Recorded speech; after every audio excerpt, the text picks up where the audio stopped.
রাজধানীর 13টি আসনে 1400 ঝুঁকিপূর্ণ ভোট কেন্দ্র আছে বলে জানিয়েছেন রিটার্নিং অফিসার ও ঢাকা বিভাগীয় কমিশনার শরফুদ্দিন আহমেদ চৌধুরী। এসব কেন্দ্রে সিসি ক্যামেরার আওতার পাশাপাশি সর্বোচ্চ সতর্ক থাকবে আইনশৃঙ্খলা বাহিনীর সদস্যরা। এদিকে সংসদ নির্বাচন ও গণভোট উপলক্ষে নির্বাচনী উৎসবে মেতে উঠেছে সারা দেশ। কেন্দ্রে কেন্দ্রে যাচ্ছে ব্যালট পেপার, বক্স সহ নির্বাচনী সব সরঞ্জাম। রাজধানী জুড়ে নেওয়া হয়েছে কঠোর নিরাপত্তা ব্যবস্থা। সাকিবুর রহমানের রিপোর্ট। রাত পোহালেই ভোট নির্বাচনের উৎসবে পুরো দেশ। গণভোট আর জাতীয় নির্বাচন উপলক্ষে সব প্রস্তুতি শেষ। কেন্দ্রে কেন্দ্রে পৌঁছাতে শুরু করেছে নির্বাচনী সরঞ্জাম। সকাল থেকে প্রতি আসনের জন্য নির্দিষ্ট কেন্দ্র থেকে স্বচ্ছ ব্যালট বক্স, অমোচনীয় কালি, দলীয় ভোটের জন্য সাদা ব্যালট পেপার ও গণভোটের জন্য গোলাপি ব্যালট পেপার সহ ভোটার তালিকা। কেন্দ্রের দায়িত্বে থাকা প্রিজাইডিং অফিসার ও নির্বাচনী কর্মকর্তারা সরঞ্জামাদি বুঝে নিচ্ছেন।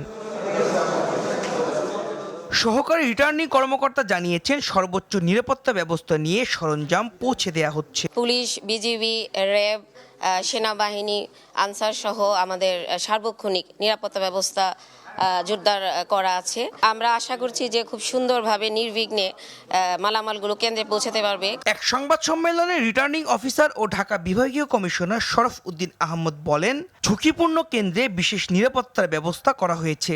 কেন্দ্রের যে নিরাপত্তার যে বিষয়টি আমরা এইবার প্রথমবারের মতো কিছু বিষয় সংযোজিত হয়েছে, যেমন সিসিটিভি ক্যামেরার আওতায় আনার চেষ্টা করেছি। বিশেষ করে যেগুলো আমাদের অতি গুরুত্বপূর্ণ কেন্দ্র, এগুলো তো শতভাগ আসছে।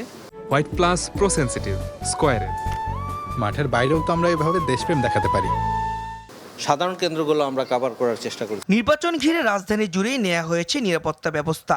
বিভিন্ন চেক পয়েন্ট বসিয়ে তল্লাশি করছে আইন শৃঙ্খলা বাহিনী। নিরাপত্তা নিশ্চিতে নির্বাচনে মাঠে থাকছে আইন শৃঙ্খলা বাহিনীর প্রায় 10 লাখ সদস্য। রাজধানীতে বেস ক্যাম্প পরিদর্শন করে বিজিবি মহাপরিচালক জানান, নাশকতা সৃষ্টির চেষ্টা করলেই কঠোরভাবে প্রতিহত করা হবে। ডিএমপির মুখপাত্র জানিয়েছেন, উৎসবমুখর পরিবেশের জন্য পুলিশের পক্ষ থেকে সব ব্যবস্থা নেওয়া হয়েছে। মহানগরীতে যে টহল কার্যক্রম সেটা অনেকটা জোরদার করা হয়েছে। তার বাইরে বিভিন্ন গুরুত্বপূর্ণ স্থানসমূহে চেকপোস্ট বসানো হচ্ছে। সুষ্ঠু, উৎসবমুখর এবং আনন্দঘন পরিবেশে যেন সাধারণ নির্বাচন এবং গণভোট অনুষ্ঠিত হয়, সে লক্ষ্যে আমাদের পর্যাপ্ত প্রস্তুতি রয়েছে। নির্বাচনের দিন সকাল 7:30 থেকে শুরু হয়ে ভোট গ্রহণ চলবে বিকেল 4:30 পর্যন্ত।